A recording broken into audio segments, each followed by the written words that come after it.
Hai, nggak terasa udah sampai ke materi ke-7. Setelah kita melewati pertemuan 1-6, hari ini kita akan sampai ke dalam tahap materi ke-7. Minggu depan kalian akan menghadapi ujian tengah semester. Tapi sebelumnya saya tidak akan segan-segan untuk mengingatkan kepada kalian para mahasiswa Universitas Satya Negara Indonesia untuk selalu aktif proses pembelajaran mata kuliah aspek hukum dalam bisnis. Untuk itu kalian juga harus aktif di dalam forum diskusi, juga mengerjakan tugas-tugas, dan jangan lupa untuk melihat kapan tugas-tugas itu harus dikumpulkan, sesudah atau sebelum ujian tengah semester. Untuk materi tatap muka ke-7 kali ini kita akan mempelajari mengenai pasar modal. Bukan saja pasar modal dalam arti secara luas, juga kita akan mempelajari pasar modal secara hukum. Di dalam pembahasan hukum pasar modal kali ini, kita akan membahas 4 hal. Yang pertama, mengenai pengertian pasar modal itu sendiri, kemudian hukum pasar modal. Ada beberapa kelembagaan pasar modal di Indonesia yang kita harus ketahui, dan juga mengenai pasar modal syariah. Untuk pengertian pasar modal, seperti yang lalu-lalu di dalam materi-materi yang telah kita lewati bersama, ketika kita mempelajari mengenai pengertian, maka kita akan mempelajari pengertian itu secara umum, juga pengertian dari para ahli, kali ini dari para ahli hukum dan juga para ahli ekonom, juga melalui pengertian yang ada di dalam peraturan perundang-undangannya. Di dalam hukum pasar modal itu sendiri, nanti kita akan melihat secara sistematis, juga mempelajarinya bagaimana pengaturan pasar modal itu di dalam undang-undang pasar modal.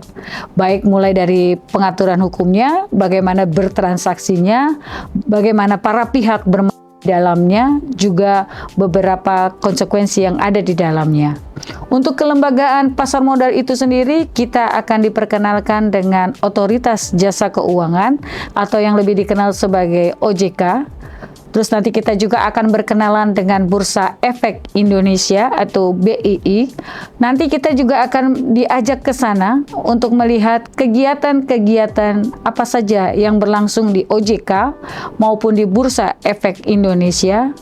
Akan dipelajari juga mengenai apa itu saham, apa itu perusahaan yang go public, apa itu dividen, dan lain sebagainya yang berkaitan dengan kelembagaan pasar modal. Untuk pasar modal syariah sendiri, kita akan mempelajari seberapa penting pasar modal syariah itu dibentuk, tujuannya apa, dan bagaimana produk-produk investasi di dalamnya. Kita juga akan mempelajari bagaimana penerapan prinsip-prinsip syariah di dalam pasar modal syariah. Pasar modal syariah di sini hampir sama dengan bank syariah yang telah kita pelajari di dalam hukum perbankan minggu-minggu yang lalu, karena mayoritas penduduk Indonesia adalah beragama Muslim, dengan dinamika kegiatan ekonominya yang juga berkembang, instrumen-instrumennya juga berkembang, maka instrumen-instrumen yang berprinsip pada syariah juga kita akan kembangkan di dalam perbankan dan juga pasar modal. Karena ini sangat menunjang perekonomian negara. Untuk itu, jangan lupa untuk selalu mempelajari apa-apa saja yang mesti kita pelajari. Jangan lupa juga di dalam pasar modal itu juga ada tindak pidana yang kadang terjadi. Nanti kita akan mempelajari jenis-jenis tindak pidana apa saja yang ada di dalam pasar modal. Baik para pihak-pihak yang melakukan, bagaimana cara penanganannya, bagaimana prosedurnya, dan sampai nanti akibat dari tindak pidana yang dilakukan di dalam pasar modal itu sendiri. Tentunya jangan sampai melewatkan beberapa materi-materi yang sudah pernah dipelajari, dan kalian harus mempersiapkan itu semua untuk menghadapi ujian tengah semester yang akan kita temui di minggu depan. Jangan lupa untuk selalu membaca baik secara literasi digital maupun literasi non-digital. Sampai ketemu setelah ujian tengah semester mendatang. Sampai jumpa. Terima kasih.